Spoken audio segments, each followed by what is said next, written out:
Hi there, my name is Alex Morose, and during this video tutorial you will learn how to maximize the performance from your Radeon HD 7850 video card. To be more specific, we are going to talk about Diamond Radeon HD 7850 with 2GB version on it with 2 fans on it. Diamond Multimedia has 2 versions for Radeon HD 7850. One version has single fan and another has dual fan on it.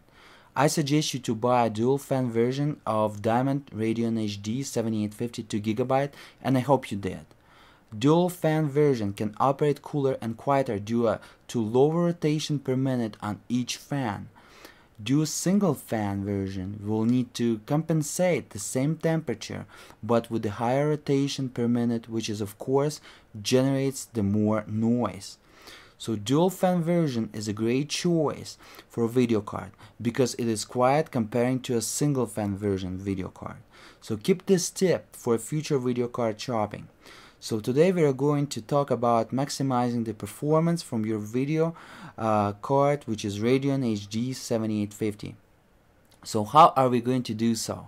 Well, maximizing the performance can be done through the software and hardware tweaking some components on a video card. This process called overclocking. So we're going to learn overclocking, or how to tweak the GPU frequency. GPU stands for graphic processor unit, by the way, for those who doesn't know, and it's acting like a CPU, and CPU stands for central processor unit, and CPU is a chip that plugs in into the socket of the motherboard, while the GPU is a chip that plugs in into socket on your video card. And basically the CPU do all the calculation on your operating system, and basically like accessing the data from the hard drive and playing the music and etc.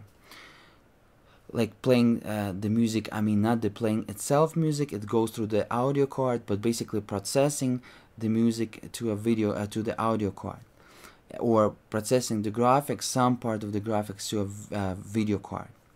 So it's basically in the center of GPU and audio card and video card and memory, but GPU is something that on the center of the video card. So GPU plug in into the video card board and do all the calculation with the 3D graphics and with the floating calculation and crazy math calculation, while CPU can be free for more tasks. So you got an idea, right, folks? Alright, so let's call increasing the frequency on a GPU overclocking GPU, and increasing the frequency on a memory, which is video memory on the video card, located on a video card, is overclocking the video memory. To be able to increase the frequency or make higher pulsing on a GPU and memory, so basically increasing the frequency, it's like making higher pulsing, the pulsing of that current between the different components in the video card. We will need more voltage. Perfectly makes sense. During this video I will apply safe voltage to a video card that could not give any harm to it. However, keep this in mind, that you are doing it on your own risk and expenses. I will also give you ideas how to go beyond the limits of safe mark, but it will be up to you and your video card if it can take it or not. So basically we're going to talk mostly about safe method and techniques of overclocking or maximizing performance on your video card.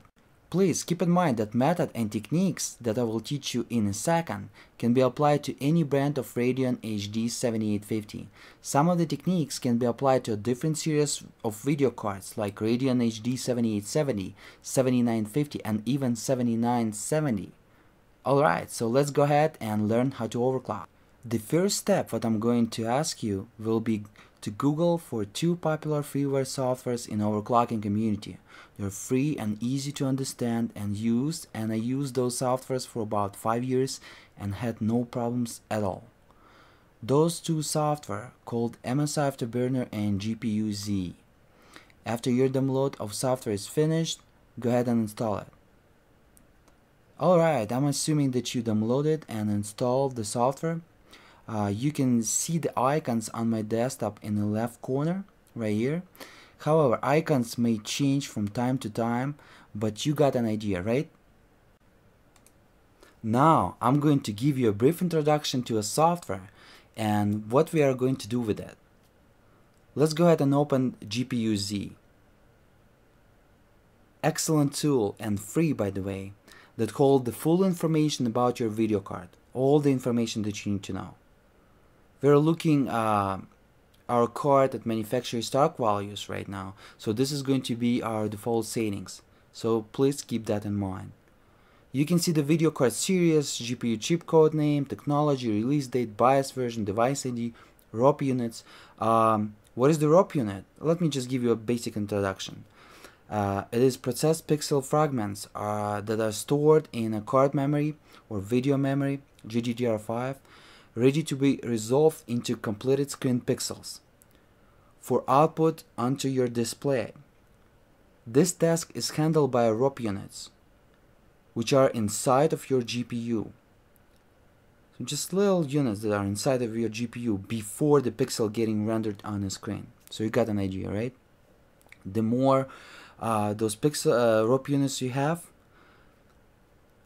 the faster pixels can be rendered. So it's great to have more. And our Radeon HD 7850 and other brands Radeon HD 7850 will have 32 ROP units. However, there are some other factors to it, like unified shader streaming processors, as you can see, which is 1024. As you can see, for Radeon 7850 for this brand, Diamond brand, and for other brands, which represent is heavy calculating engine for our GPU. This is also important factor when it comes to how fast pixels will be rendered to your screen. GPU frequency and memory video frequency, which is GDDR5, in our case are also important when it comes to how fast the video card is. So you get an idea, right? A lot of those things are not going to change during the overclocking, but the things below it, such as pixel fill rate, texture fill rate, bandwidth, which is memory bandwidth of our GDDR5, GPU frequency, memory frequency, which is video memory frequency, GDDR5 is again, those things are going to change to higher values during our overclock, as we will increase frequency on GPU and video memory. As you can see right now there, it's stuck, which is for GPU frequency 860 megahertz, and for memory frequency, video memory frequency is 1200 megahertz. Those things are going to change to higher values during our overclock.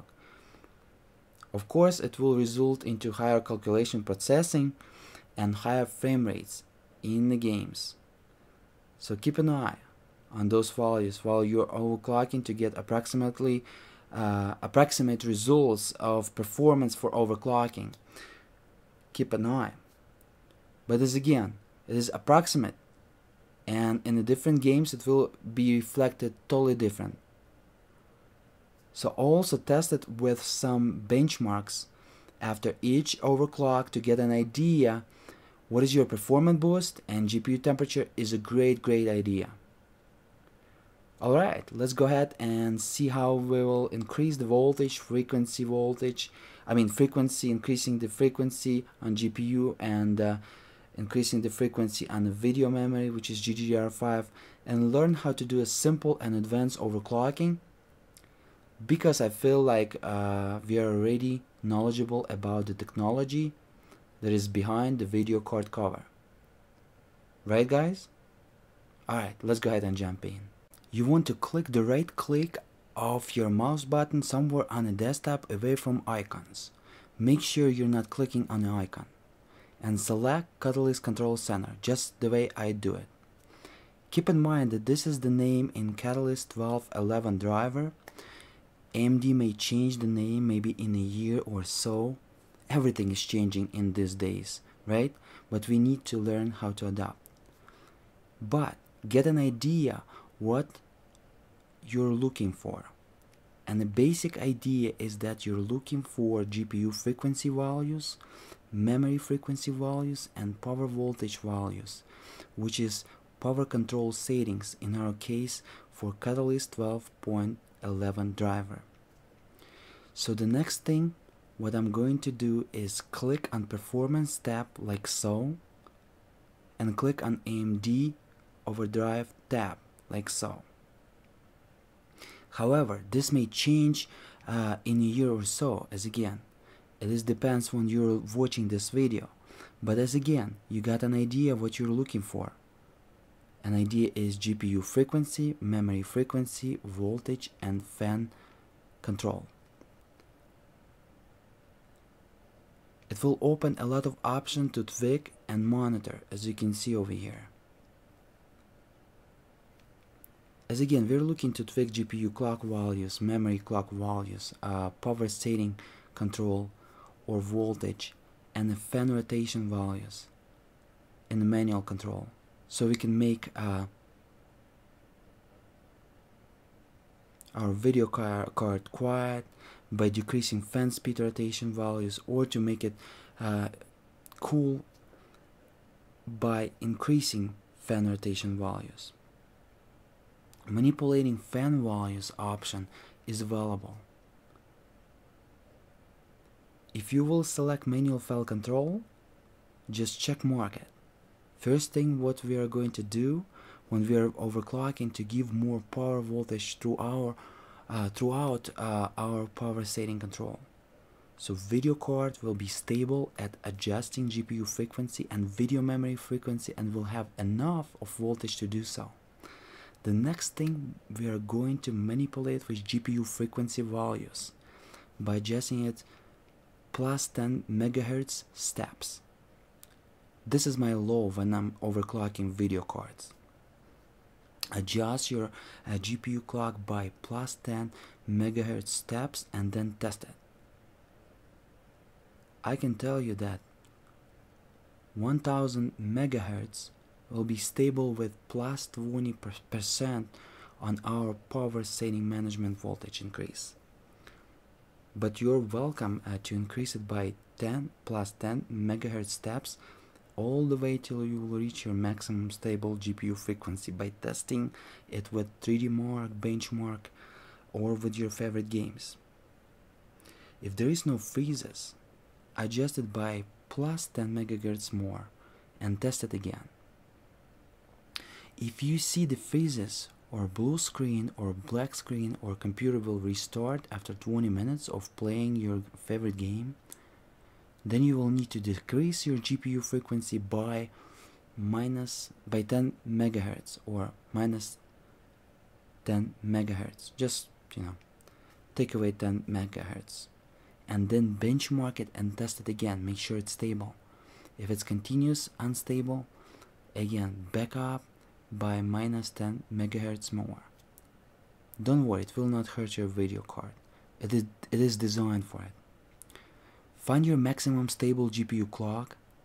Mine was 1040 MHz, but some people claiming that there were 1100 MHz even, but with MSI Radeon HD 7850 cards.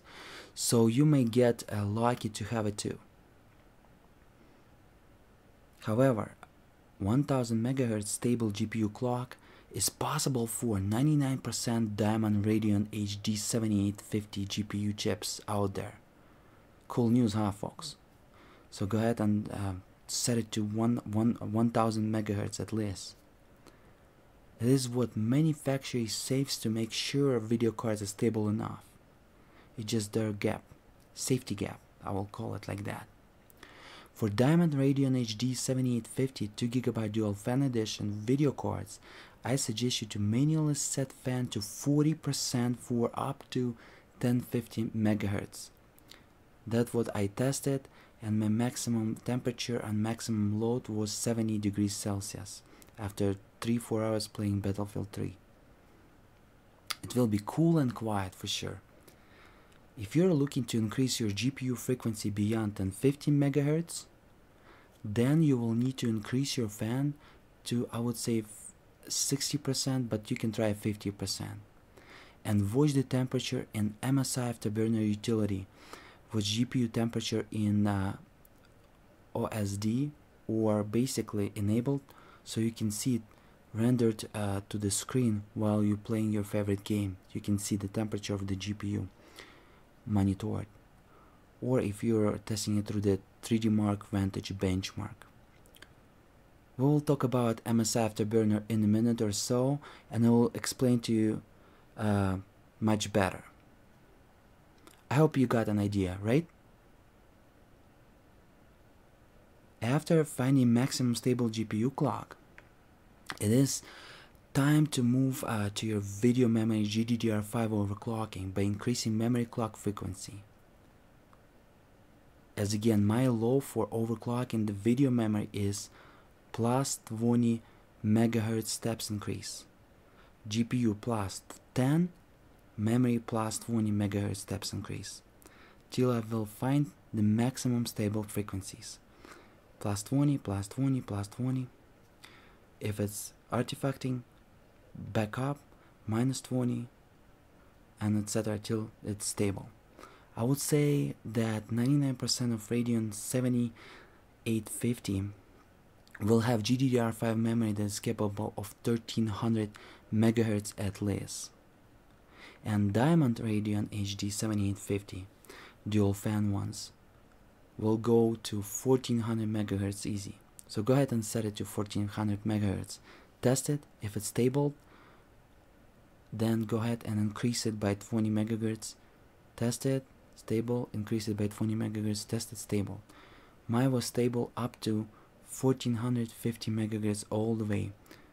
All the frequency for the memory driver is allowed for the Diamond Radeon HD 7850.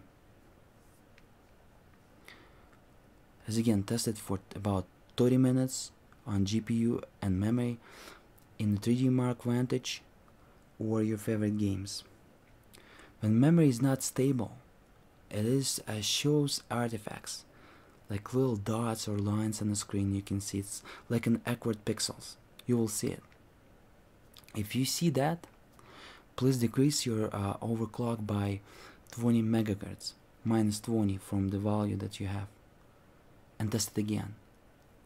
Usually if you see the artifacts on the screen like those dots and lines, minus 40 MHz will take care of it from that value that you set. Hope you got an idea, right? You can always reset at any time any overclocks and settings adjustments by clicking on the Defaults button in the Catalyst Control Center. Remember that. You can always reset at any time any overclocks and settings adjustments by clicking the Defaults button in the Catalyst Control Center under the AMD Overdrive tab. So video card will go to its manufacturing values automatically. Alright, now let's talk about MSI Afterburner utility and why we need this software. It is free. It is good. While MSI Afterburner has same features as Catalyst Control Center, AMD Overdrive, as you saw already, only has more usable features, such as show FPS, GPU frequency, GPU temperature, fan percentage rotation, FPS, which is frames per second, for those who didn't know, fan percentage rotation to the screen while you are playing your favorite 3D game or doing 3D Mark Vantage benchmarks, so you can monitor. It's useful stuff basically to monitor your GPU temperature during the maximum heavy load and FPS increase. Alright, as you can see, here are basic features of overclocking that we just saw in AMD Overdrive under the Catalyst Control Center, right? You can use MSI Afterburner instead of AMD Overdrive as well, if you want. But as again, if you are looking for basic overclocking without crazy overclocks, then we want MSI Afterburner for monitoring purposes features to show on-screen display while we're playing our favorite game or testing on our favorite benchmark. Just make sure you enable it. And just go ahead and read the FAQ help file on MSI Afterburner, but let me go ahead and show you some basics and explain to you some basics. Here's some ideas how to do so. You can show FPS or frame per second on screen display by check mark it like I just did, or do not show it by uncheck it, like here we go. Same thing goes for every other values. So you get an idea, right? Try to play with those values. Then enter your games and see how on-screen display values will change. You can change the corners, it will display color and etc. and size. It's a useful tool, folks. Alright folks, thank you so much for watching. I think I gave you a good knowledge about maximizing performance for your video card or overclocking your video card. You got the basic knowledge, at least without crazy loud music on the background and fast mouse clicks, click, click, click, click. I hope everybody got an idea. And if you're not, please just skip this video. Or if you didn't get an idea, please replay the video, or you're welcome to ask any questions in the comments below. Thank you so much for watching. My name is Alex Morose, and I hope it helped you to increase or maximize your video card performance by at least 10-25%. This video tutorial was recorded with the software that was developed by me, and it's called Morose Video Capture Software. I will go ahead and put more information in the video description below if you're interested, but you can basically record your own video tutorials with my software, and it's affordable. Please thumbs up for my time and effort that I dedicated to this video tutorial, and subscribe for more goodies. You're welcome to check my second channel, which is Morose Academy, in the video description link below. And Morose Academy is fully dedicated to IT. Good luck, and till the next time.